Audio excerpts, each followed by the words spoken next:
Mathematical ইন্ডাকশনের দ্বারা এটিকে আমরা প্রুভ করব, যেটি আরোহণ তত্ত্ব বলা হয়। লক্ষ্য করুন, এখানে এটিকে প্রুভ করার জন্য প্রথমে আমরা ছোটটির থেকে আরম্ভ করব। ঠিক আছে, step 1, for n is equal to যদি 1 হয় তখন কি হবে, তখন 1 স্কোয়ার হয়ে যাবে। 1 স্কোয়ার ইজ 1, এটা আমাদের লেফট হ্যান্ড সাইড হয়ে গেল। এখন দেখুন রাইট হ্যান্ড সাইড, যদি n ইজিক্যাল টু আমরা 1 বসাই কি হবে, 1 প্লাস 1, এখানে 2 ইন্টু 1 প্লাস 1 ডিভাইডেড বাই 6। তো আলটিমেটলি কী দাঁড়াচ্ছে এখানে লক্ষ্য করুন, 1 2 3 ডিভাইডেড বাই 6, দ্যাট মিন্স 1। স্টেটমেন্টটি n ইজ ইকুয়াল টু 1 হলে কিন্তু সত্য হয়। ঠিক আছে, এবারে আমরা স্টেপ 2তে লক্ষ্য করুন, স্টেপ 2তে for n is equal to m যদি ধরি কী হবে, 1 square plus 2 square plus 3 square plus dot dot dot dot plus m square. এটিকে আমরা এইভাবে লিখতে পারি m plus 1 twice m plus 1 divided by 6। তো for n is equal to m এটি সত্য বলে আমরা ধরে নিলাম। ঠিক আছে, এবারে স্টেপ 3 লক্ষ্য করুন, for n is equal to m এর ঠিক পরের সংখ্যাটি কী হবে, m প্লাস 1 হবে।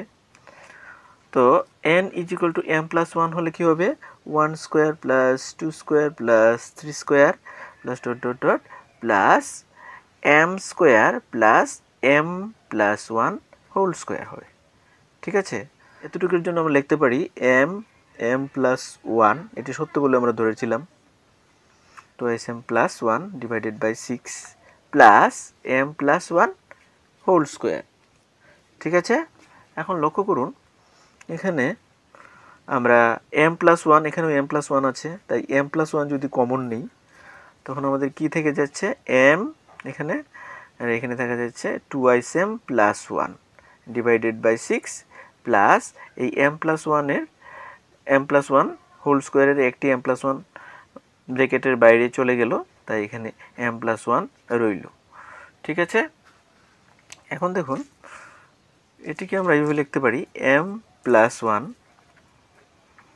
এটিকে যদি আমরা পূরণ করি 2m square plus 2m square plus m divided by 6 plus 6 দিয়ে এটিকে মাল্টিপ্লাই করব, 6m প্লাস 6। ঠিক আছে, m প্লাস 1 এখানে 2m square m plus 6m, that means 7m plus 6 divided by 6। ঠিক আছে, এখন দেখুন m প্লাস 1 এটিকে করলে কী হবে, এটিকে যদি আমরা মিডিল টার্ম করি 2m স্কোয়ার, 7mকে আমরা দুইটি ভাগে বিভক্ত করে নিলাম ডিভাইডেড বাই 6। ঠিক আছে, m প্লাস 1 এখানে হয়ে যাবে, এখানে 2m যদি আমরা কমন নিই কি থেকে যাবে, m প্লাস 2, তাই তো। এই দুটি থেকে যদি আমরা 3 কমন নিই তখন কি থাকবে, m plus 2 divided by 6।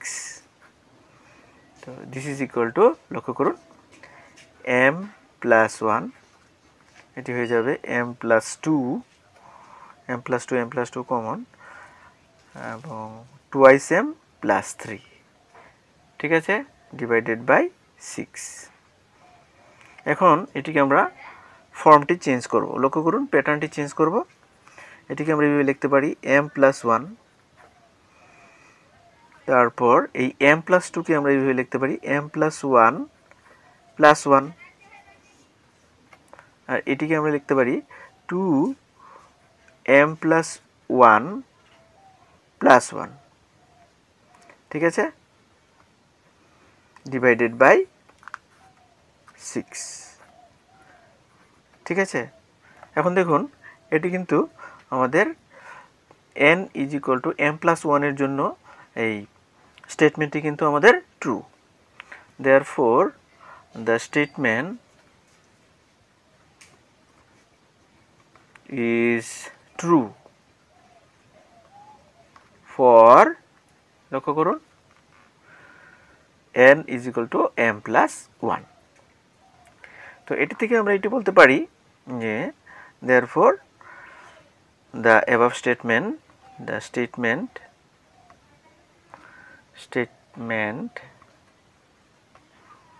is true for all n। তো n এর সব মানের জন্যই আমাদের এই স্টেটমেন্টটি সত্য, hence proved।